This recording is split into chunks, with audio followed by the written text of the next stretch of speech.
This afternoon in the Cynhadledd, I will be outlining the timetable and our ambitions for the Agricultural Bill, which will secure the resilience of the Welsh farming sector, as well as our rural communities and our natural environment they help to sustain. As we respond to the global climate and nature emergencies together, it is more important than ever that we ensure the best practice in sustainable food production, which has earned Welsh produce a global reputation for quality, becomes absolutely the standard practice across the sector. This government has put the environment and addressing the climate and nature emergencies at the heart of everything we do. Protecting nature and reducing the amount of carbon we use and produce will help us all. It will boost our health, benefit our economy and preserve our beautiful country. Welsh farmers are the custodians of a huge amount of our country's land. And if we are to achieve our legally binding target of net zero by 2050, we must continue to work together. At the core of the Agricultural Bill is a new system of farm support, which will maximise the protective power of nature through farming. Future farm support payments will reward active farmers who take action to meet the challenges of responding to the climate emergency and reversing the decline of biodiversity. There are many good examples of this already happening right across Wales. Over the summer, I had the privilege of visiting Slade Farm in the Vale of Glamorgan, Trysinwen Farm in Goodwip, Pembrokeshire, and Pendra Farm in Ceredigion, to see some of the innovative work they are doing to improve sustainability and the environment.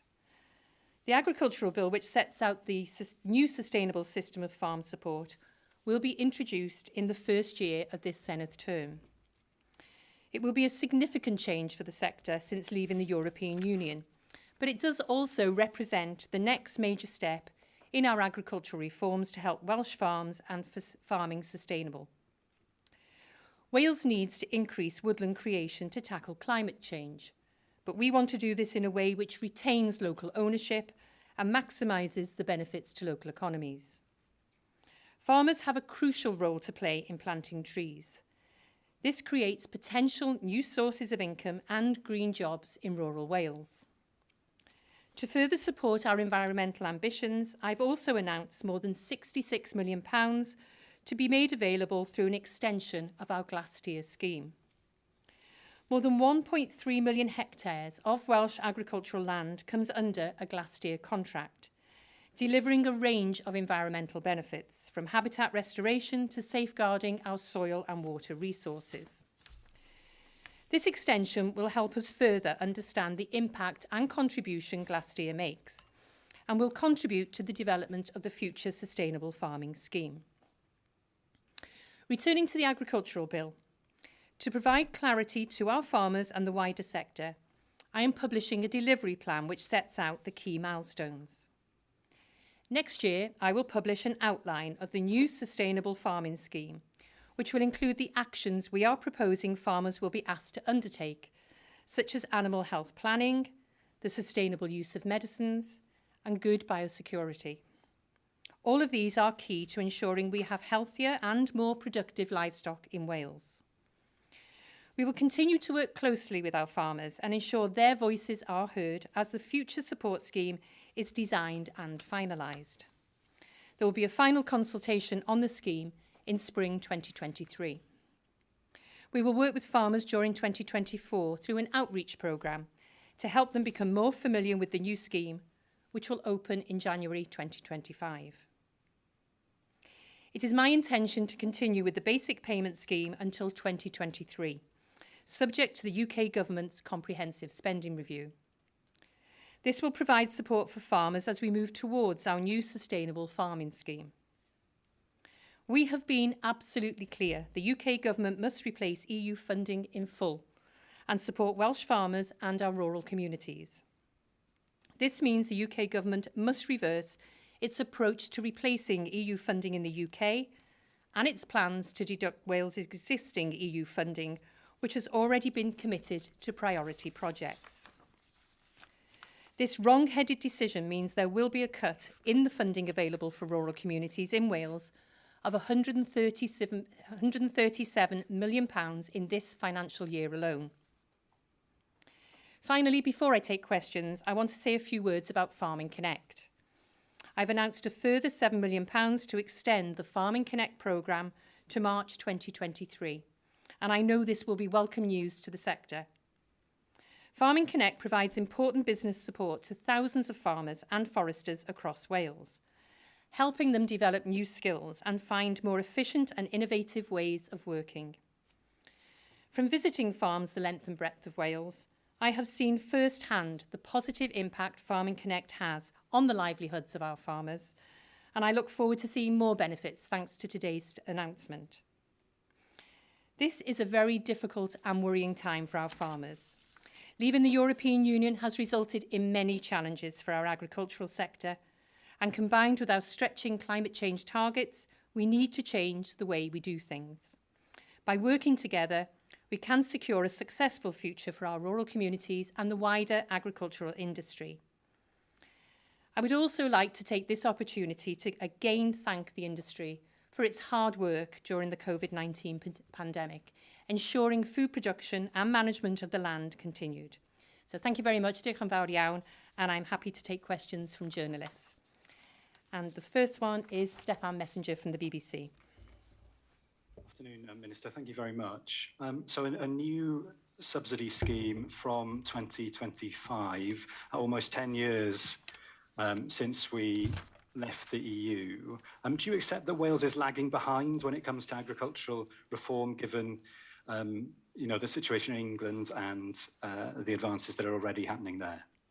No, I certainly don't think we're lagging behind. I mean, many of the things that we're proposing, and I'm saying this should be standard practice, best practice, are already being done by many of our farmers right across Wales. So the new sustainable farming scheme will reward those active farmers who are doing those things already. So, that excellent soil quality we see, the water quality, the drought and flood mitigation work that's being done across the country, and, the carbon storage that we need to have done. Much of that is already being done by our farmers, but not being rewarded. So the new sustainable farming scheme will ensure that they are rewarded for those environmental outcomes that we need as part of the climate and nature emergencies. And I have to say, the agricultural sector itself absolutely believes it's part of the solution. Thank you. And just for my second question, I wondered, in relation to the talks between yourselves and Plaid Cymru about cooperating on certain issues in the Senedd, obviously we know Plaid's views on the future direction of farm subsidies differ from yours. They want an element of direct payments to be retained. Do you anticipate the talks with Plaid changing or affecting your plans in any way? Well, obviously those talks are ongoing, so we'll await the outcome of those. We can now turn to Debbie James from Farmers Weekly. Good afternoon. I'm just wondering, are you happy with the level of modelling that's been done regarding the phasing out of the BPS and what that will mean for farmers? So a great deal of work has already been undertaken. I think we've engaged with about 2,000 farmers over the last year or so. I think we perhaps would have liked to have engaged with more, but I'm sure you will appreciate the pandemic has impacted that. But I'm certainly happy with the level of modelling that's been undertaken to date. That will obviously continue. We're doing economic analysis. I've made it very, very clear we will not bring in any new scheme until we're absolutely ready for it. I set out the timeline in my opening remarks, but it is really important. And again, I said this, we must continue to listen to farmers to make sure the scheme is correct. It is a long piece of work. It's a complex piece of work. I think it's important we take the time to get it right. Okay. And do you think Welsh farmers have relied too heavily on the BPS? I think in many discussions with farmers, many of them will have said that they have relied on it, but also that it perhaps hasn't made the industry as competitive as it could have done. So I think it is really important that that's recognised. And as I say, I do think many of the farmers I talk to do recognise that. I remember when I first came into post, just a month before the EU referendum, and then obviously having the referendum to leave the European, having that discussion with farmers. And I think, Debbie, you were probably, at a few of the talks I did where I said, it's really important you educate the public. I don't think the public recognise the incredible work farmers do to ensure we have food on our plates. I think it has been highlighted certainly during the pandemic. I think that's one thing that has been absolutely shown. And, you know, the Welsh farming sector ensured we had food on our plates. Nobody went without food in Wales. We had that, you know, fantastic support from the industry. So I think it is about working with the sector. As I say, many of them are doing the environmental outcomes we want, but not currently being rewarded. So we go to Adrian Masters now from ITV Wales. Thank you, Minister. You said that your announcement, or the funding that you announced, is subject to the UK government's comprehensive spending review. Could you say what negotiations you've had with the UK Treasury to try to ensure that the Wales's settlement is better than last year's? Thank you. Well, those are conversations that are and discussions that are held between the Minister for Finance, Rebecca Evans, and her counterparts in the UK government. But obviously, I think I had 2 meetings just last week alone with the Minister to ensure she is very aware of our concerns. I mentioned that this year alone, we've seen a reduction of £137 million. If you remember, the UK government told us we would not lose a penny.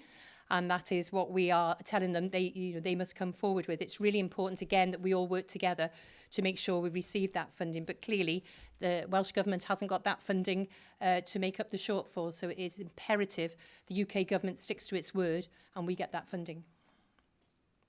Thank you. And a separate subject, which is to do with the concerns around the problems with gas supply and particularly CO2 supply for the meat industry. What concerns do you as a government have? What actions are you as a Welsh Government taking to try to ensure that those supplies continue? And that feeds in, if you'll forgive the pun, into the supply chain more generally. What action are you as a government taking to make sure that shelves don't get stripped? You raise a very, very important point, and obviously this is something that we're closely monitoring. There is a massive animal health and welfare issue here if our abattoirs aren't able to process the meat in the way that we normally go about our business. I think you're absolutely right. It shows the interconnection we have in our food supply chain. And it is, you know, since we left the European Union, we can't rely on Europe to make up that shortfall of CO2, for instance. So there are discussions. I know my colleague, the Minister for Climate Change, met with the Bayes Secretary of State yesterday evening. It's something that we are absolutely closely monitoring. I'm meeting with the retailers tomorrow to listen to their concerns. This has been building up now over several weeks, and we need the UK government really to start doing some long-term planning. I think we haven't seen long-term planning. What we have seen from the UK government for many, many months, if not years now, is those short-term slogans. They need to be doing some long-term planning. So we now go to Ruth Mlaski from Wales Online. Hi Minister, thank you very much. Can I ask, what is Welsh Government doing to ensure that Wales's poorest families aren't going to be impacted by the rise in energy prices? Again, I think we are approaching a cost of living crisis. If you think about it, you mentioned energy prices. There's clearly rising food prices. Our national insurance contributions are also rising. We know that the UK government are at this time, which is quite unbelievable, taking away the £20 universal credit top-up. They're turning off furlough. So you can see we are, I think, in a perfect storm. What we will continue to do, and I visited the discretionary fund allowance, which it happens to be in my own constituency in Wrexham, but the Welsh Government scheme, and they were telling me, you know, the significant numbers of people they are unfortunately seeing accessing that allowance. So we will continue to work with the scheme to make sure that people are able to access money very quickly. They turn around the allowance contributions very, very quickly. Obviously, my colleague, the Minister for Social Justice, is doing some amazing work with our food banks, which unfortunately are needed because we know, again, we are seeing an increase in the number of people using food banks. So it is about supporting where we can, but you will appreciate the UK government hold the majority of those levers.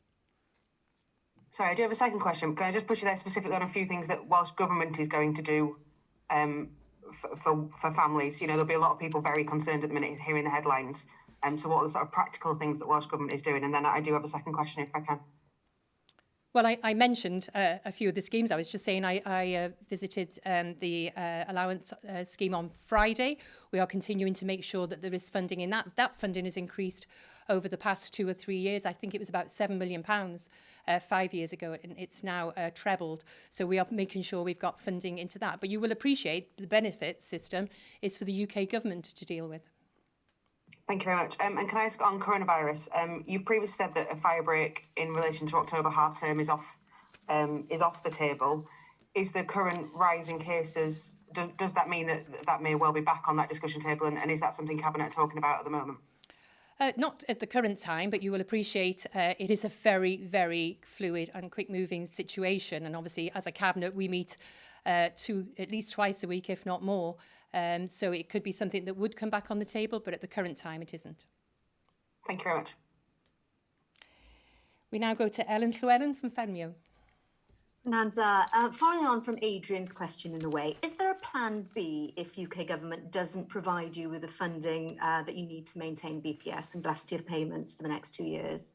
Well, as I said, they promised that we wouldn't lose a penny, and we are holding them to that. The Welsh Government does not have that funding within its budget, but obviously I have discussions with the Minister for Finance about my entire budget, which obviously this is a part of. Thank you. And my second question, how closely are you following England and Scotland's plans for support after BPS to ensure there's a level playing field for farmers all across the UK? So the modelling work we're doing in relation to the Sustainable Farming Scheme is we are ensuring that every farm and every farmer can apply for that funding within that new scheme. And I've made it very clear that scheme won't be put in place until we're absolutely ready to go. So that engagement with stakeholders, with our farmers, is really important that continues. We've had 3 consultations, as you know, around this new farming scheme. First started Brexit in our land back in 2018, I think it was. Then we had a further consultation, and then obviously the white paper last December. And I've been very pleased to publish the responses to the white paper today. So we have engaged a great deal, but it's really important that our economic analysis and all the modelling we do ensures that every farmer in Wales will be able to apply for funding from that scheme. And that there'll be a level playing field across the United Kingdom then with Scotland and English farmers as well in terms of what their schemes deliver? Well, you know, it's called devolution, isn't it? So each country will have its own bespoke agricultural policy, which is absolutely right. And, you know, I remember saying this 5 years ago, I don't think you will see a huge amount of diversion between the different countries. But I think certainly as we go forward, I actually think we've got an advantage. I think our consultations have shown that. And I think if you look at the fantastic Welsh food and drink we have here in Wales and the produce that our agricultural sector brings forward, it absolutely shows that. Diolch yn fawr. Diolch. If we go to Dan Bevan from LBC, please. Thank you, Minister. Good afternoon. Can I turn to the Welsh Ambulance Service? We are expecting them to ask the military for assistance as we run up to a busy period and the next wave of coronavirus. Given the usual pressures that happen in rural communities when it comes to ambulance response times, are rural communities in a dangerous position at the moment?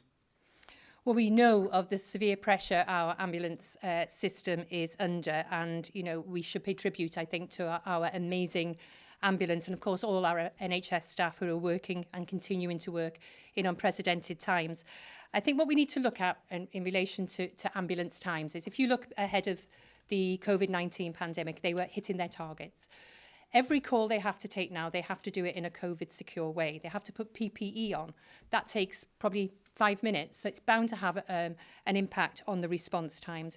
But of course, clearly where you live obviously has an impact to how far away the ambulance is from you. But I think it's really important to make sure our rural communities aren't disaffected. And as I say, before the COVID-19 pandemic, I certainly don't think they were. But we are living in very difficult times. And I think, you know, the ambulance service are under the same pressures as everyone. They've got staff off, particularly with COVID. They've got people isolating.